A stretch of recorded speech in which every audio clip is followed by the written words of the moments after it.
عشرۂ ذی الحج، عید الاضحیٰ اور قربانی۔ فضائل عشرۂ ذی الحج۔ رمضان المبارک کے بعد ذی الحج کا مہینہ اسلامی مہینوں میں انتہائی اہمیت کا حامل ہے۔ یہ مہینہ حرمت والے مہینوں میں سے ایک ہے۔ ذی الحج کا پہلا عشرہ نیکیوں اور اجر و ثواب کے اعتبار سے عام دنوں کے مقابلے میں بہت اہم ہے، جس کی فضیلت قرآن کریم اور احادیث سے ثابت ہے۔ قرآن مجید میں اللہ تعالیٰ نے ان کی قسم کھائی ہے۔ سورۃ الفجر میں ہے، آیت نمبر 1 اور 2 میں، قسم ہے فجر کی اور 10 راتوں کی۔ اکثر مفسرین کے نزدیک یہاں مراد جو ہے ذی الحج کی ابتدائی 10 راتیں ہیں۔ اللہ تعالیٰ نے ان 10 دنوں میں اپنے ذکر کا خاص حکم دیا ہے۔ اللہ تعالیٰ فرماتے ہیں سورۃ الحج آیت 28 میں، اور معلوم دنوں میں اللہ تعالیٰ کا نام یاد کرو۔ ابن عباس سے روایت ہے کہ ان معلوم دنوں سے مراد عشرۂ ذی الحج کے 10 دن ہیں۔ یہ بخاری کی حدیث ہے۔ ان 10 دنوں میں کیے جانے والے اعمال اللہ تعالیٰ کو دیگر دنوں کی نسبت زیادہ محبوب ہیں۔ نبی صلی اللہ علیہ وآلہ وسلم نے فرمایا، کسی بھی دن کیا ہوا عمل اللہ تعالیٰ کو ان 10 دنوں میں کیے ہوئے عمل سے زیادہ محبوب نہیں۔ صحابہ نے پوچھا، اے اللہ کے رسول، جہاد فی سبیل اللہ بھی نہیں؟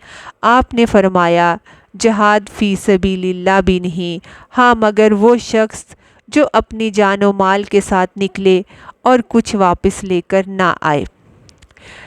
ان دنوں میں سے 9واں دن عرفہ کا ہے۔ یہ وہ عظیم دن ہے جس کے بارے میں رسول اللہ صلی اللہ علیہ وآلہ وسلم نے فرمایا، کوئی دن ایسا نہیں جس میں اللہ تعالیٰ عرفات کے دن سے زیادہ لوگوں کو جہنم سے آزاد کرتا ہو۔ یہ مسلم کی روایت ہے۔ اس کا آخری اور 10واں دن یوم النحر یعنی قربانی کا دن ہے، جس کے بارے میں رسول اللہ صلی اللہ علیہ وآلہ وسلم نے فرمایا، اللہ کے نزدیک سب سے فضیلت والے دن یوم النحر قربانی کا دن اور یوم القر 11 ذی الحج قیام منی ہیں۔ عشرۂ ذی الحج میں کرنے کے کام کیا ہیں؟ عشرۂ ذی الحج اہل ایمان کے لیے نیکیاں کرنے اور اجر و ثواب حاصل کرنے کا بہترین موقع ہے۔ حج کے علاوہ درج ذیل اعمال کا اہتمام کرنا خاص اجر حاصل کرنے کا ذریعہ ہے۔ پہلے کیا ہے؟ ذکر الہی۔ عبداللہ ابن عمر سے روایت ہے کہ نبی صلی اللہ علیہ وآلہ وسلم نے فرمایا، کوئی دن اللہ کے ہاں ان 10 دنوں سے زیادہ عظمت والا نہیں، اور نہ ہی کسی دن کا عمل اللہ تعالیٰ کو ان 10 دنوں کے عمل سے زیادہ محبوب ہے۔ بس تم ان 10 دنوں میں کثرت سے تحلیل، لا الہ الا اللہ، تکبیر، اللہ اکبر اور تحمید الحمدللہ کہو۔ امام بخاری نے بیان کیا ہے کہ ان 10 دنوں میں ابن عمر اور ابو ہریرہ رضی اللہ تعالیٰ عنہ تکبیر پکارتے ہوئے بازار نکلتے اور لوگ بھی ان کے ساتھ تکبیرات کہنا شروع کر دیتے۔ یہ بخاری کی روایت ہے۔ صحابہ کرام سے مختلف تکبیریں پڑھنا ثابت ہے، مثلاً اللہ اکبر، لا الہ الا اللہ، واللہ اکبر وللہ الحمد، اللہ اکبر کبیرہ والحمد للہ کثیرہ وسبحان اللہ بکرۃ و اصیلا۔ پھر اس کے بعد روزہ۔ 9 ذی الحج کو روزہ رکھنا باعث ثواب ہے۔ نبی صلی اللہ علیہ وآلہ وسلم سے یوم عرفہ کے روزے کے بارے میں پوچھا گیا تو آپ نے فرمایا کہ یہ گزشتہ سال اور آئندہ سال کے گناہوں کا کفارہ ہے۔ ایک اور روایت سے پتہ چلتا ہے کہ رسول اللہ صلی اللہ علیہ وآلہ وسلم 9 ذی الحج، یوم عاشوراء اور ہر ماہ میں سے 3 دن روزہ رکھتے تھے، اور یہ کہ حاجی جو ہیں وہ میدان عرفات میں یہ روزہ نہیں رکھتے۔ پھر عید الاضحیٰ ہے۔ عید الاضحیٰ یا بقر عید مسلمانوں کا تہوار ہے۔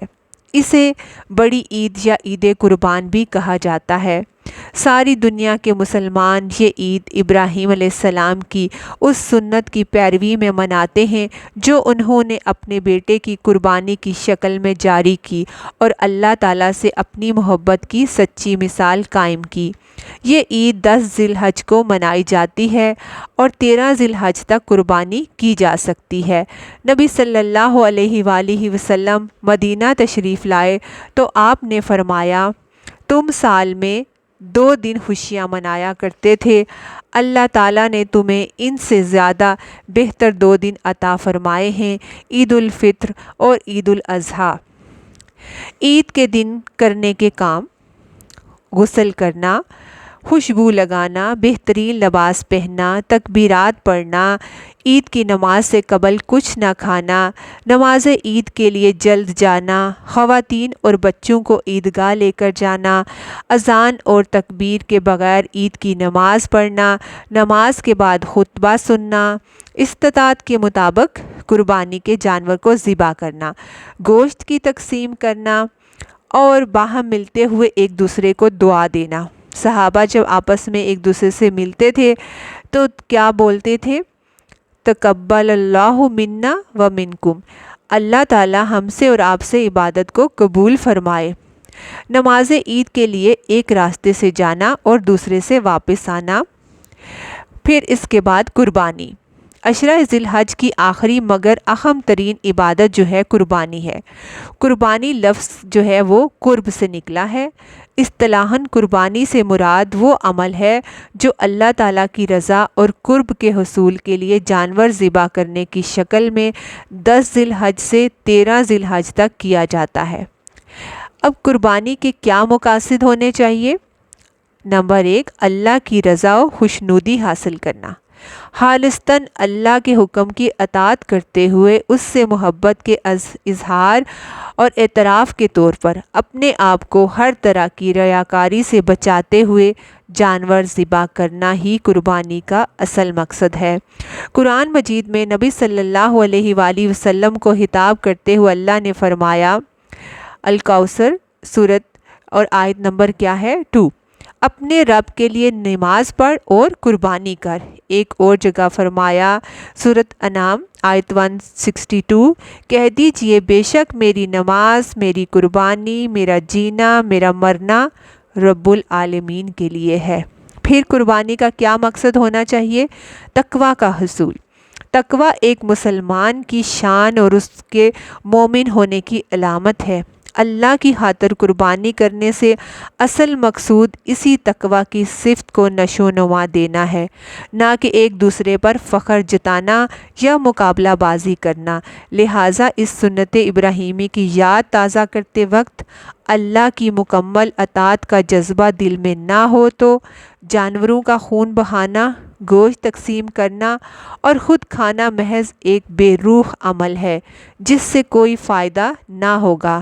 اللہ تعالیٰ سورت الحج 37 آیت میں فرماتے ہیں، اللہ کو نہ یہ جانوروں کا گوشت پہنچتا ہے اور نہ ان کا خون، اسے صرف تمہارا تقویٰ پہنچتا ہے۔ قربانی کی اہمیت۔ قربانی کا حکم آدم علیہ السلام سے لے کر رسول اللہ صلی اللہ علیہ وآلہ وسلم تک تمام آسمانی شریعتوں میں رہا ہے۔ اللہ تعالیٰ فرماتے ہیں سورت الحج آیت 67 میں، ہم نے ہر امت کے لیے ایک طریقہ عبادت قربانی مقرر کر رکھا ہے، وہ اس پر چلنے والے ہیں۔ قرآن مجید میں بہت خوبصورت انداز میں ابراہیم علیہ السلام کی قربانی کا ذکر کیا گیا ہے۔ فرمایا، سورت صافات آیت نمبر 108 اور 99 to 108 میں اللہ تعالیٰ فرماتے ہیں، اور ابراہیم نے کہا، میں اپنے رب کی طرف جاتا ہوں، ان قریب وہ مجھے رہنمائی کرے گا اے میرے رب مجھے صالحین میں سے اولاد عطا کر، تو ہم نے اس کو ایک حلیم بردبار بیٹے کی بشارت دی۔ وہ لڑکا جب اس کے ساتھ دوڑ دھوپ کرنے کی عمر کو پہنچ گیا تو ابراہیم علیہ السلام نے کہا، بیٹا میں نے خواب میں دیکھا کہ میں تجھے ذبح کر رہا ہوں، تیرا کیا خیال ہے؟ اس نے کہا، اے میرے ابا جان، جو آپ کو حکم دیا گیا ہے کر ڈالیے، آپ انشاءاللہ مجھے صابروں میں سے پائیں گے۔ تو جب ان دونوں نے اطاعت کی اور اس نے اسماعیل کو ماتھے کے بل گرا دیا اور ہم نے ندا دی، اے ابراہیم تو نے خواب سچ کر دکھایا، بے شک ہم نیکی کرنے والوں کو ایسی ہی جزا دیتے ہیں۔ بے شک البتہ یہ ایک بہت واضح امتحان تھا اور ہم نے ایک بڑی قربانی کے ذریعے اس کا فدیہ دیا اور ہم نے بعد والوں میں اس کا ذکر خیر قائم کر دیا۔ یہ ہے ابراہیم علیہ السلام اور اسماعیل علیہ السلام کے کردار میں تسلیم و رضا کا وہ بے مثال نمونہ جو بارگاہ الہی میں اس قدر مقبول ہوا کہ رہتی دنیا تک اللہ تعالیٰ نے اس سنت کو جاری کر دیا۔ یہ نہ صرف ابراہیم خلیل اللہ کی سنت ہے بلکہ نبی صلی اللہ علیہ وآلہ وسلم نے عید الاضحیٰ کے موقع پر قربانی کو اپنی سنت قرار دیا۔ آپ صلی اللہ علیہ وآلہ وسلم نے فرمایا، بے شک اس دن ہم پہلا کام یہ کرتے ہیں کہ نماز ادا کرتے ہیں، پھر واپس پلٹتے ہیں اور قربانی کرتے ہیں۔ جس شخص نے ایسا کیا اس نے ہماری سنت کو پا لیا۔ ایک اور روایت میں ہے، نبی صلی اللہ علیہ وآلہ وسلم نے نماز عید کے بعد قربانی کرنے کو اہل اسلام کی سنت قرار دیتے ہوئے فرمایا، جس نے نماز عید سے پہلے ذبح کیا تو اس نے اپنے لیے ذبح کیا، اور جس نے نماز عید کے بعد ذبح کیا اس کی قربانی مکمل ہوگی اور اس نے مسلمانوں کی سنت کو پا لیا۔ نبی صلی اللہ علیہ وآلہ وسلم نے ہمیشہ اس سنت ابراہیمی پر عمل کیا۔ نبی صلی اللہ علیہ وآلہ وسلم نے خود بھی قربانی کی اور امت کو بھی اس کی تلقین فرمائی۔ استطاعت کے باوجود قربانی نہ کرنے والے لوگوں کے بارے میں نبی صلی اللہ علیہ وآلہ وسلم نے فرمایا، جو وسعت کے باوجود قربانی نہ کرے وہ ہماری عیدگاہ کے قریب نہ آئے۔ صحابہ کرام بھی اتباع رسول میں قربانی کا اہتمام کیا کرتے تھے۔ حکمت قربانی کیا ہے؟ اللہ تعالیٰ نے ابراہیم علیہ السلام کے جذبہ اظہار و قربانی اور مکمل سپردگی کو بے پناہ پسند کیا، ان کو محسن اور خلیل اللہ کا لقب دیا اور ان کے نام کو رہتی دنیا تک جاری کر دیا۔ لہٰذا تمام مسلمانوں کو ہر نماز میں نبی صلی اللہ علیہ وآلہ وسلم کے ساتھ ابراہیم علیہ السلام پر بھی درود بھیجنے کے لیے بولا اور ان کی سنت کو قائم رکھتے ہوئے ہر سال قربانی کرنے کے لیے کہا۔ اللہ تعالیٰ اپنے بندوں سے بھی ایسی ہی مکمل اطاعت اور وفاداری چاہتے ہیں جیسے کہ ابراہیم علیہ السلام نے کی۔ جب اللہ تعالیٰ کا حکم آ جائے تو بغیر کسی پس و پیش کے عمل کرنا چاہیے۔ یہی حکمت قربانی کرنے کے پیچھے موجود ہے۔ چنانچہ دنیا بھر کے مسلمان قربانی کی اس سنت پر عمل کرتے ہوئے اللہ تعالیٰ سے عہد کرتے ہیں کہ اے رب العالمین، ہم تیرے اطاعت گزار بندے ہیں، جب تیرا حکم ہوگا تو ہم دین اسلام کی خاطر کسی بھی قربانی سے دریغ نہیں کریں گے۔ احکام جو ہے قربانی کیا ہیں؟ قربانی کی نیت کے ساتھ جانور ذبح کرنا ضروری ہے۔ قربانی کا جانور نماز عید کے بعد ذبح کرنا ضروری ہے۔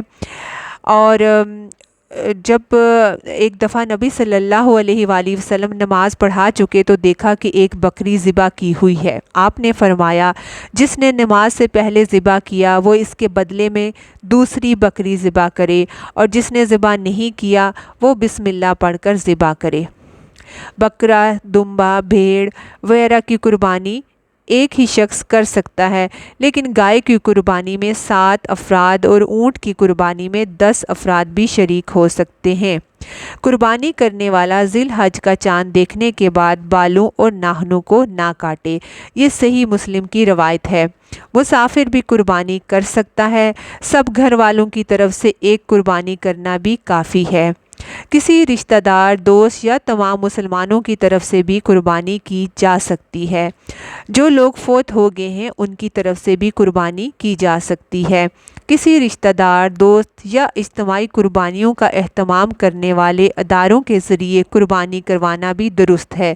قربانی کے جانور کی رقم کسی بھی دوسرے کام میں دینے سے قربانی کا حق ادا نہ ہوگا، خواہ وہ پیسہ کتنے ہی نیک، رفاہی یا صدقہ و خیرات کے کاموں میں دیا جائے۔ قربانی کے جانور کے لیے جو شرائط ہیں، نبی صلی اللہ علیہ وآلہ وسلم نے امت کو قربانی کے لیے 2 دانت کا جانور ذبح کرنے کی تلقین فرمائی۔ جابر رضی اللہ تعالیٰ عنہ سے روایت ہے، نبی صلی اللہ علیہ وآلہ وسلم نے فرمایا، قربانی میں ذبح نہ کرو مگر ایسا جانور جو 1 برس کا ہو، دوسرے میں لگا ہو۔ البتہ جب تم کو ایسا جانور نہ ملے تو دمبے کا وہ بچہ جو 1 سال کا ہو ذبح کرو۔ یہ اجازت صرف دمبے کے بچے کے لیے ہے، بکری کے بچے کے لیے نہیں۔ حصی اور غیر حصی دونوں قسم کے جانوروں کی قربانی کرنا سنت سے ثابت ہے، اور اس کے علاوہ عیب والے جو جانور ہیں ان کی قربانی کرنا جائز نہیں، جیسے 1 آنکھ ہونا، بیمار ہونا، لنگڑا پن نمایاں ہونا، ہڈیوں میں گودا نہ ہونا، کانوں کا آگے پیچھے لمبائی یا چوڑائی سے کٹ کر لٹک جانا یا کانوں میں سوراخ ہونا۔ جانور میں ان عیوب سے پاک ہونا ضروری ہے۔ ذبح کے کیا احکامات ہیں؟ قربانی کے جانور کو عمدہ اور اچھے طریقے سے ذبح کیا جائے۔ ذبح کرتے وقت جانور کو قبلہ رخ کر لینا مستحب ہے۔ ذبح کرتے وقت چھری کی دھار تیز ہونی چاہیے۔ قربانی کرتے وقت کی دعا بسم اللہ واللہ اکبر، اللہ کے نام کے ساتھ ذبح کرتا ہوں، اللہ بہت بڑا ہے۔ خود ذبح کرنا افضل ہے، لیکن کسی دوسرے سے کروانے میں بھی کوئی حرج نہیں۔ مسلمان عورت بھی قربانی کا جانور ذبح کر سکتی ہے، یہ صحیح بخاری کی روایت ہے۔ ذبح کرنے والے قصاب کو قربانی کے جانور میں سے کوئی چیز بطور مزدوری دینا جائز نہیں۔ قربانی کے گوشت کی تقسیم۔ قربانی کا گوشت خود کھانا اور ضرورت مندوں کو دینا قرآن پاک سے ثابت ہے۔ اللہ تعالیٰ سورۃ الحج 36 آیت میں فرماتے ہیں، پس اس میں سے خود بھی کھاؤ اور ان کو بھی کھلاؤ جو قناعت کیے بیٹھے ہیں، اور ان کو بھی جو اپنی حاجت پیش کریں۔ آپ صلی اللہ علیہ وآلہ وسلم نے فرمایا، کھاؤ، ذخیرہ کرو اور خیرات کرو۔ چنانچہ قربانی کا گوشت خود استعمال کرنے کے ساتھ ساتھ غریبوں اور رشتہ داروں کو بھی دیا جا سکتا ہے۔ کنبہ بڑا ہونے کی صورت میں پورا گوشت خود بھی استعمال کیا جا سکتا ہے۔ خود اور عزیز و اقارب صاحب استطاعت ہوں تو قربانی کا تمام گوشت غریبوں میں بھی تقسیم کیا جا سکتا ہے۔ قربانی کی کھال ذاتی استعمال کے لیے بھی رکھی جا سکتی ہے اور صدقہ جاریہ کے کسی کام میں بھی دی جا سکتی ہے۔ اور یہ ذی الحج اور عید سے متعلق احکامات تھے، قربانی سے متعلق احکامات تھے۔ اللہ تعالی ہمیں سمجھ عمل کی توفیق دے۔ السلام علیکم ورحمۃ اللہ وبرکاتہ۔